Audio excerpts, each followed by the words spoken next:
At the victory gala, the boyfriend I had dated for 6 years, Adrian, announced his engagement to a brand new intern in front of the entire company. He hooked an arm around the girl's waist, voice dripping with contempt. "Chloe's pregnant. After the baby's born, I'll compensate you." All our colleagues thought I'd plead and make a scene. After all, I'd walked beside him from startup to empire. Yet that very night I submitted my resignation email and said yes to the childhood betrothal my family had once arranged. 3 years later, my husband was taking me to a charity gala. I was waiting at the entrance for him. He'd been delayed when I ran straight into Adrian. "Back so soon?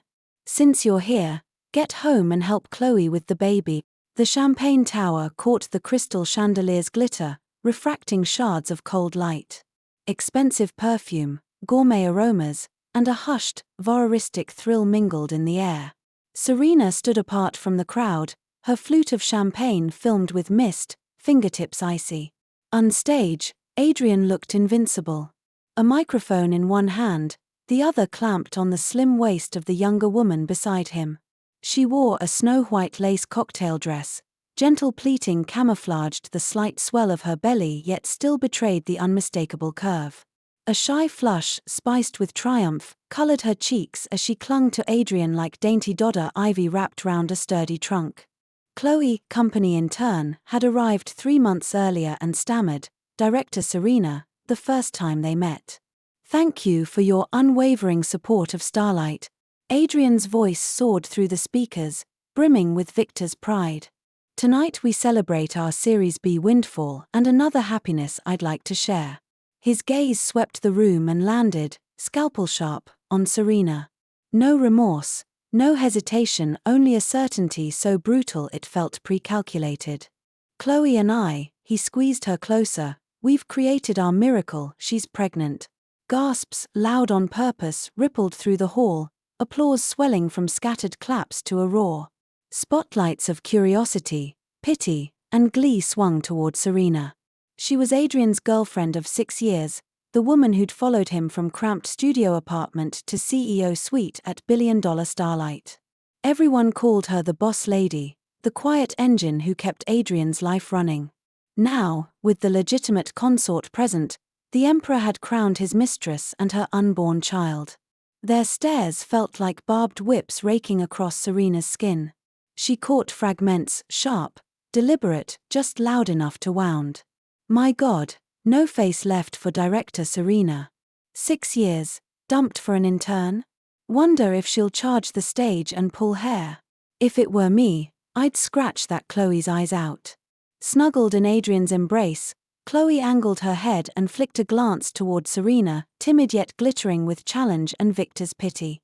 Adrian drank in the spectacle, smile widening into something almost charitable, voice booming. "Serena, you've always been understanding. Chloe's young and delicate, she'll need care. After the baby comes, I'll compensate you properly, don't worry." He spoke the word compensate as if 6 years of Serena's youth, labor, and love were an invoice he could settle at leisure. Silence hardened like cooling wax. Every breath seemed suspended, pupils dilated, waiting for her to break, weep, scream, assault.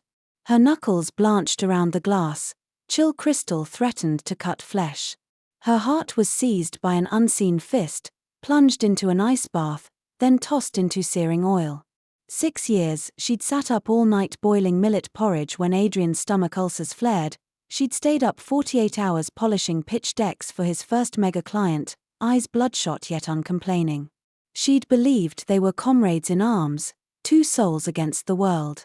Turned out she was simply understanding, a placeholder to be dismissed with hush money while he bred a new family. A monstrous absurdity and icy fury surged, toppling the last crumbling wall of pain. Serena laughed, soft, low, yet in the breath-held hall the sound rang like steel on glass. Before the stunned crowd could decide if she'd cracked, she lifted her hand.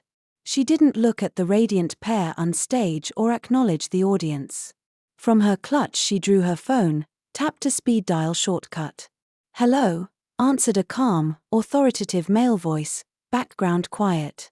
"I've thought it through," Serena said, tone level. just loud enough for nearby ears. That proposal from 3 years ago, tell them I accept. A pause, then relief warmed the voice. Good. I'll speak to the Sterlings. When do you come home?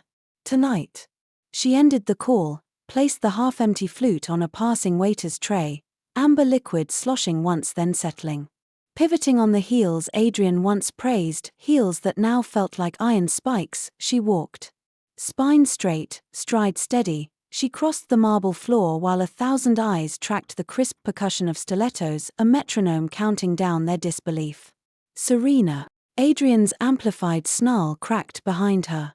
Where the hell are you going? Stop this nonsense. Serena didn't slow her stride, didn't even look back. Her hand was already on the cold, weighty door handle. Serena. Adrian's voice scaled upward, raw with the rage of being contradicted in public. Stop right there. Have you lost your mind? If you've got something to say, we can talk in private. Private? A faint, icy curve tugged at Serena's lips. He had chosen to spring this little surprise under 1,000 staring eyes, had the word private ever crossed his mind. Now he wanted a quiet chat. Too late.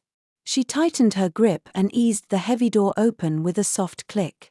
Bright, frigid light from the corridor spilled in, stark against the warm amber swirl of champagne and crystal inside the ballroom. Serena. Walk out that door and don't bother coming back. There's no place for you at Starlight. That final threat severed the last fraying thread still tying her to him.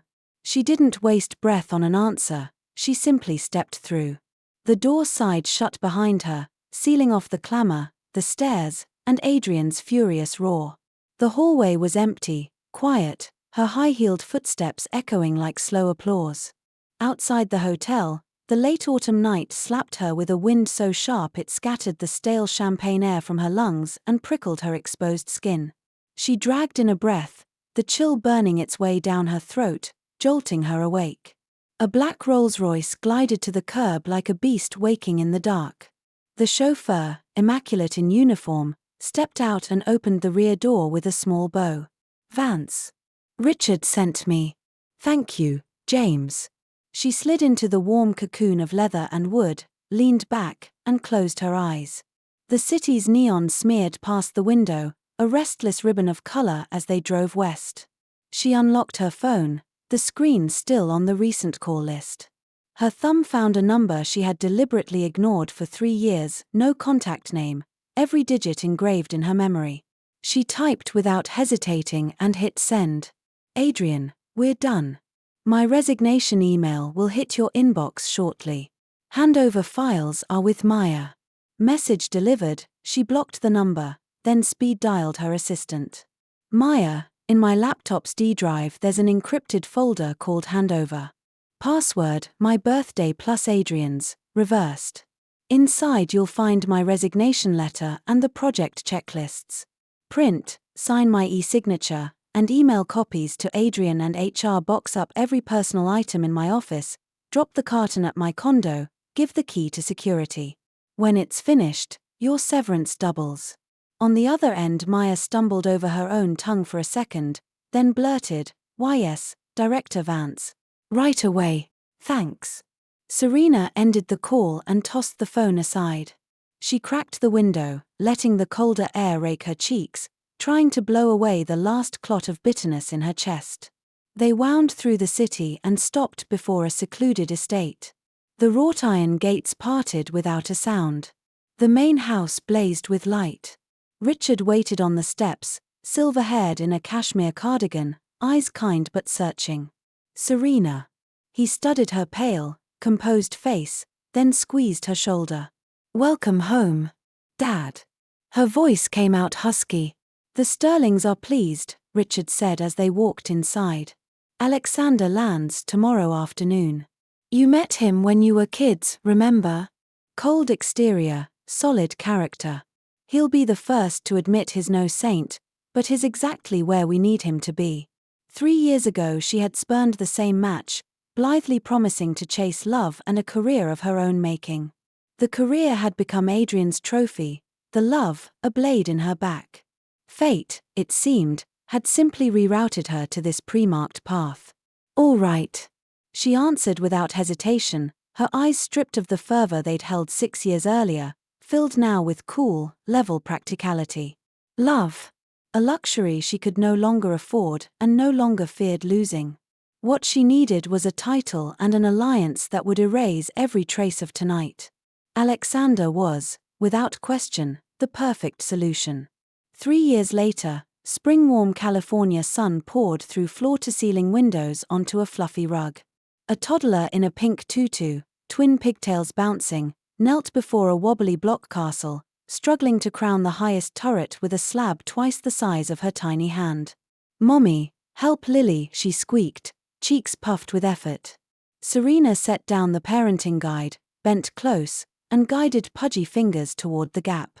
"Easy, Lily. Right there. Yes, gently, perfect.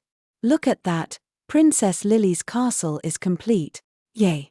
The little girl hurled herself into Serena's arms, planting a sloppy kiss on her cheek. "Mommy's the best." Serena hugged the soft bundle, heart melting into warm honey. The frigid, betrayed woman who had once walked out of the Grand seemed a stranger from another century. "What are my two favorite girls conspiring about?"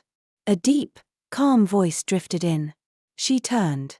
Alexander stood in the doorway, suit jacket gone, charcoal waistcoat undone, sleeves rolled to the elbow, platinum watch glinting. His angular face softened the instant his eyes found them. "Daddy." Lily launched herself at his legs like a small pink missile. Alexander bent down and scooped his daughter up with effortless ease, settling her securely in the crook of his arm. Lily instantly wrapped her tiny arms around his neck and began chirping a breathless report of the mighty feats she had accomplished while building her sandcastle. Serena stood, taking in the scene before her. Sunlight traced the man's tall, straight figure and the child's radiant, innocent smile. The air itself seemed to shimmer with warmth and peace. This was her present, her home. Alexander, the man she had once assumed would be nothing more than an icy marriage of convenience, had used quiet, weighty actions to build her a fortress against every storm. He respected her. When she'd said she wanted to continue her studies post-wedding, he had the finest business school on the East Coast on the phone within the hour. He indulged her. During early pregnancy, when she was retching day and night and her temper flared at the smallest thing, he dropped every meeting, parked himself beside her bed, clumsily but patiently changing her glass of warm water again and again while he gently rubbed her back. He treasured her. The day Lily was born, the man famous for his unshakable composure had red-rimmed eyes outside the delivery room as he gripped her hand and rasped, "You've worked so hard." He loved her. He never spoke the word, yet every look, every careful touch, every wind and rain he shielded her and Lily from whispered it, loud and clear. "Are you sure you don't want me at tomorrow night's charity gala?" Alexander asked, walking over with their daughter, his deep gaze settled on Serena's face. The main reason they were back in Eastbrook this time was a high-stakes cross-border acquisition. His calendar was brutal. The dinner, hosted by the Eastbrook of Commerce, was black tie and mandatory for him as Sterling's top executive on the ground. Serena had meant to accompany him, but Lily had a mild cold and refused to leave her mother's side. Serena shook her head, smoothing the tiny topknot their daughter had knocked askew. "Lily still sounds stuffy, and she can't sleep unless I'm there. Handle what you need to. I'll wait in the lounge or take Lily home early." She was no longer the woman who needed a man on her arm to enter a room. The title Sterling was a firm shield, but her own worth amplified on the platform Alexander had given her had flourished these 3 years. The foundation she chaired was praised throughout the city. Its name opened doors whether or not Alexander was beside her. He didn't insist. He simply bent and brushed a kiss onto her brow, the scent of cedar that clung to him cool and reassuring. "All right. I'll finish quickly and come back to you both." Evening lights flickered on. The Grand, squatting at the heart of downtown, blazed like a constellation tonight. A crimson carpet, fragrant gowns, and limousines streaming in like water. Eastbrook's annual top-tier charity gala was underway, power brokers and paparazzi crammed elbow to elbow. A discreet, obsidian Bentley glided into the hotel's private lane. The rear door opened and Serena stepped out. She wore a mist blue silk satin gown, cut clean and fluid, free of ornament yet molded to the slender figure she had reclaimed after childbirth. The color made her skin glow like fresh cream and her aura settle into serene elegance. Her hair was loosely pinned, bearing the graceful line of her neck. Tiny pearl studs glimmered at her ears and a slender diamond tennis bracelet circled one wrist, catching the lights in quiet opulence. Instead of letting the chauffeur depart, she lingered at the door, half turning to speak gently to the car's interior. "Be good for just a minute, Lily. Stay with James in the garage or sit tight here, Daddy will be out soon, and then we'll all go home together, okay?" The window slid down, Lily's rose-petal face appeared.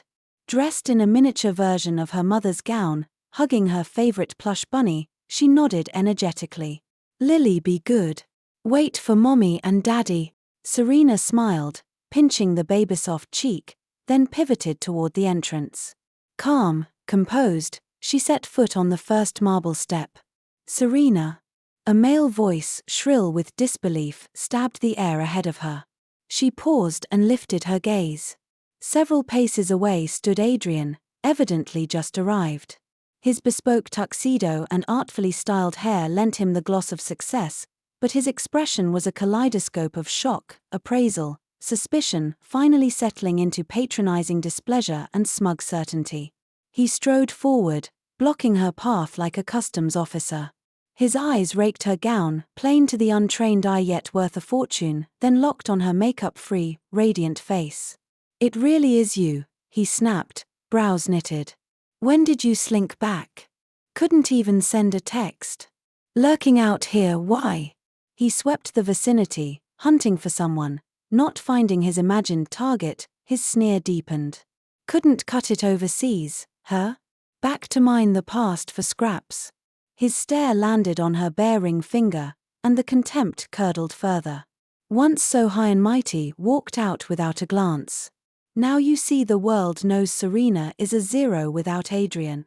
Serena glanced at her empty finger. She had slipped the band into her purse so its diamond wouldn't scratch Lily.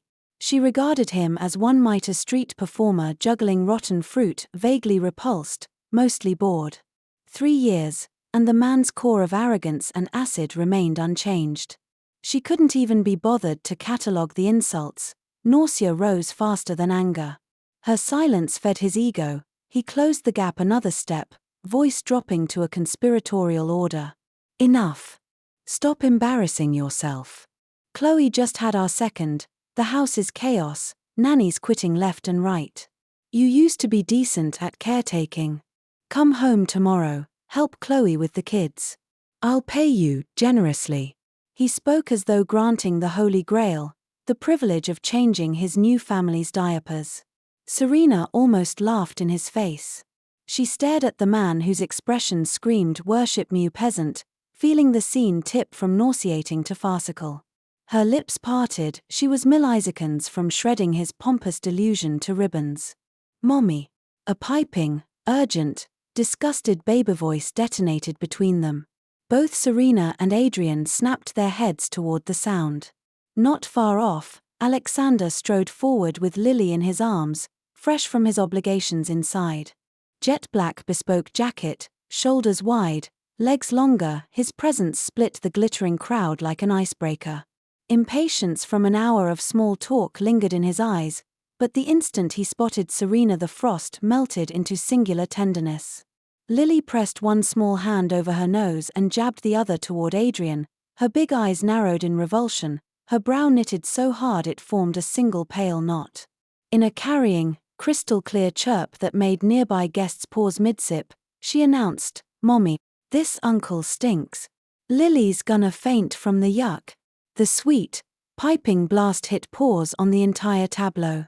Several guests about to step inside froze mid-stride, their curious, gleeful stares swiveling toward the unfolding scene in perfect unison. Adrian's face flushed an ugly, liverish red. Being called stinky in public by a 3-year-old was an unimaginable disgrace.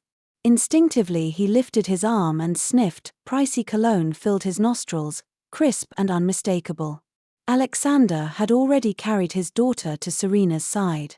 He behaved as if Adrian didn't exist, or rather, as if he were unworthy of notice. With natural ease he extended his free hand, capturing Serena's cool fingers in a grip both steady and absolute. His long fingers threaded through hers, 10 interlaced, airtight. On his ring finger a plain but weighty platinum band caught the hotel's brilliant lights, throwing off a cold, blinding flash, a silent proclamation that speared straight into Adrian's eyes. Only then did Alexander spare the frozen, now green then white Adrian a glance. His gaze was calm, yet carried the distant disdain of a man looking down at an insect.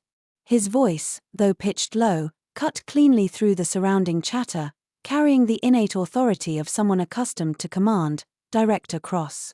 He nailed Adrian's title with the same tone one might discuss the weather. "Tell your wife to stay away from mine." He paused, eyes sliding from Adrian's ashen face to the hand that had almost touched Serena. His stare iced over, as though dipped in liquid nitrogen, filthy.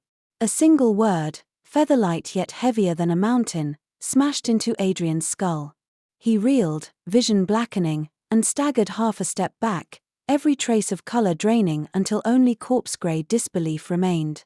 Alexander of Sterling, the very cloud-tier entity that now bankrolled Starlight, the man who could snuff out Adrian's livelihood on a whim, had just called Serena, what? His wife. The magnitude of the revelation, and the abyss between their statuses, shorted every circuit in Adrian's brain, leaving it blank. He stared at Alexander's hand locked around Serena's, at Serena's calm, faintly mocking expression, at the exquisite little girl in Alexander's arms who was glaring at him as though he were trash. "No, impossible," he mumbled, voice fracturing.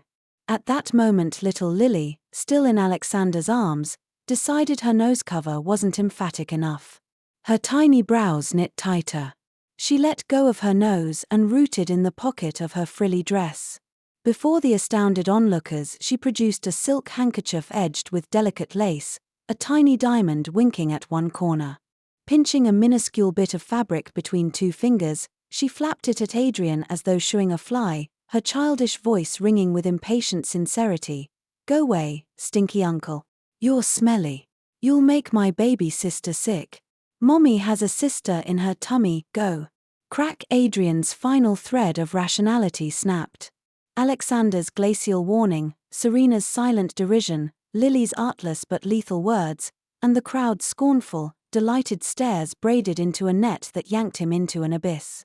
His knees folded, with a thud he collapsed onto the cold marble steps. "No, impossible," he repeated, hair disheveled, lips trembling, face ashen. Stinky uncle, that toddler had called him, each syllable a red-hot needle skewering what little pride he had left. Alexander's wife. The woman he'd assumed was abroad, desperate enough to accept a nanny job from him. Sterling could crush Starlight like an ant. He was finished, his company finished. Whispers and eyes bored into him, sharper by magnitudes than the ones he'd once turned on Serena at the Victory Gala. Alexander didn't even grant him a peripheral glance. Supporting the still handkerchief-flapping Lily with one arm, clasping Serena with the other, he behaved as though he'd simply flicked off a speck of dust. He tilted his head, dark gaze settling on Serena's composed profile, his timbre low and gentle, the polar opposite of his earlier frost. "Shall we go home?" "All right." Serena's answer was unruffled, almost relieved. She didn't bother glancing at the heap on the steps called Adrian. For her, he had never existed. The three of them started toward the Bentley that radiated absolute power. "Adrian!" A shrill, panicked shriek, like nails on glass, ripped the brief silence of victory apart. From the revolving doors a woman in a skin-tight scarlet gown tottered out on stilettos, her makeup garish, belly visibly swollen. It was Chloe, obviously pregnant. The couple certainly stayed busy. A cold laugh flitted through Serena's mind. Clearly Chloe had primped to parade as Starlight's first lady for the second half of the gala, only to see her triumph shredded by dread. Her gaze locked on the crumpled Adrian, then on Serena, serene beside Alexander beside the Bentley, and her mind detonated. "Serena! Here!" With Alexander, the man she'd only seen on finance magazine covers? And Adrian looking like a kicked dog? Serena? The old form of address slipped out of habit. What are you doing here? Her viperish stare slithered over Serena's dove-grey haute couture gown, over Alexander's hand clasping Serena's, finally snagging on Alexander's striking, impassive profile, jealousy blistering her reason. She lunged for Adrian. Adrian, get up. What happened? Did this woman stalk you, say something crazy? She clung to the illusion that blaming Serena might salvage her dignity. Adrian flinched from her touch as if burned, hollow eyes ricocheting between her and Serena. Stalk me? Serena turned, meeting Chloe fully for the first time. Her gaze was placid yet penetrating, the corners of her mouth lifting in a faint, glacial arc as if watching a third-rate farce. Still the same old script after 3 years, she murmured. Shift the blame and maybe no one notices the trash you stole is worthless. Color surged and drained from Chloe's cheeks under Alexander's bored scrutiny. She felt like a dancing monkey. She thrust her belly forward, badge of last resort, and screeched, "Shut up, Serena. Adrian is my husband. I'm carrying his child. Who do you think you are?" A cast-off slap. A crisp, ringing blow cut her tirade dead. It wasn't Serena. It wasn't Alexander, either. The one who struck first was Adrian. The blow sent Chloe into utter insanity. A surge of malignant fire shot to her skull. Without thinking, she swung her arm to slap Serena hard across the face. The sudden attack came too fast. Yet her hand froze mid-air, clamped by an iron vice of fingers, gripping so tightly her wrist bones felt ready to snap. Alexander stepped between them. Cradling his daughter in one arm, he locked Chloe's wrist with the other. The killing chill rolling off him dropped the temperature several degrees. Deep in his eyes seethed icy fury and undisguised murder. "Ah!" Chloe shrieked, her face paint melting with cold sweat, features twisted in agony and terror. Alexander's voice was low, a splinter of ice hammered into every ear. "My wife, and you dared." Adrian rushed up, yanked Chloe back, and forced a laugh. "President Sterling, calm down, she's pregnant, her head's a mess. 3 years ago she miscarried, finally carrying again, but she's been sickly." His life and his company now rested in other people's hands. He couldn't let Chloe make it worse. Seeing Adrian crawl like this, Chloe lost her last marble. After years on top, now trampled, disgraced, she lunged at Serena again, clawing. Adrian snatched her wrist with a dark glare. "Stop embarrassing us." He flung her arm hard. Spindly stilettos gave no grip. The brutal throw sent her stumbling like a kite with its string cut, shrieking as she toppled backward. Thud. Chloe crashed onto the marble steps beside Adrian, curled in a heap, scarlet gown ripped, chignon undone, one heel flying. Instinct made her shield her belly, yet the impact still stabbed her lower abdomen with knife-like cramps. "Ah, my stomach, it hurts." "Adrian, save the baby." Her face drained of color, beads of sweat rolling. She clamped both hands over her belly, whimpering in pain and terror. Adrian stared, frozen. Gazing at Chloe writhing, at Alexander and Serena looking down with arctic calm, at the circle of cold, mocking eyes, he was swallowed by dread and despair. He scrambled to her side, useless, howling, "Chloe, Chloe, talk to me. Don't be scared, ambulance. Someone call an ambulance." Any trace of the once almighty CEO of Starlight was gone. Chaos erupted. Alexander never even twitched a brow. After making sure Serena was unscathed, he flicked a glance at the pair on the floor. He angled his head toward the black-suited assistant who had materialized behind him. "Inform the hospital to admit a patient." And, his voice carried the weight of a verdict, "First thing tomorrow deliver Starlight's bankruptcy notice and the order freezing every account of Director Adrian to the Cross residence." His gaze brushed Chloe's contorted face, then settled on Adrian's ashen despair. "Oh, and include a copy of that paternity test report. Let Director Cross see exactly whose child he's been raising all these years." The final sentence was the last straw. Adrian's head snapped up, eyes almost splitting in shock, then darted down to Chloe, now paler than paper. Pater, paternity test. What test? Betrayal, rage, bankruptcy, dread, everything drained the strength from his bones, and he slumped beside her, pupils vacant, looking a decade older in an instant. At the words paternity test, Chloe convulsed, even the labor pain was eclipsed by horror. She met Adrian's murderous stare, mouth open, but no moan came, only bottomless fear. Alexander turned his back on the wails and the approaching siren. He ushered Serena away as if she were priceless porcelain, sealing her from the filth behind them. "Daddy, that bad auntie's so loud," Lily's ears hurt.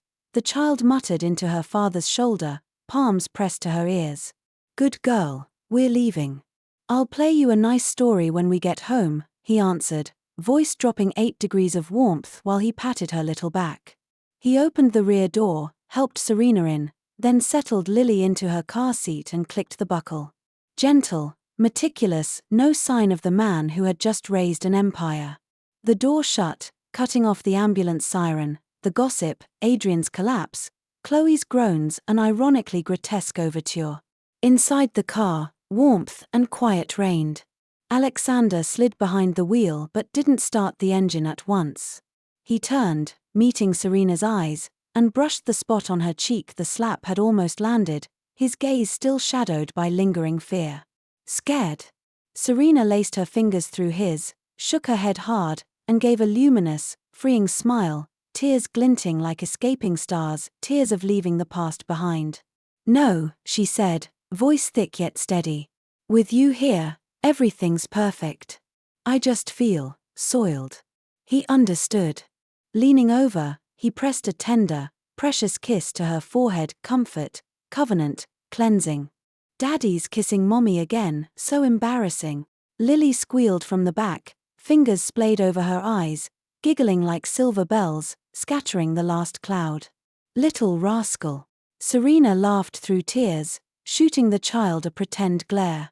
Alexander chuckled, the sound rumbling from his chest, pure contentment. He started the car and eased into the night traffic.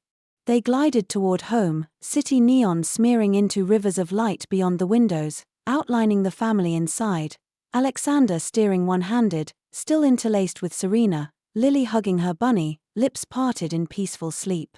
Serena rested against the seat, studying the man beside her, feeling the steady warmth in his palm. 6 years of hurt, betrayal, humiliation, and tonight's final absurd act were all left behind, crushed beneath the wheels. Ahead lay the road home, glowing windows, linked hands, an adorable daughter, and within her, a brand new life quietly blooming.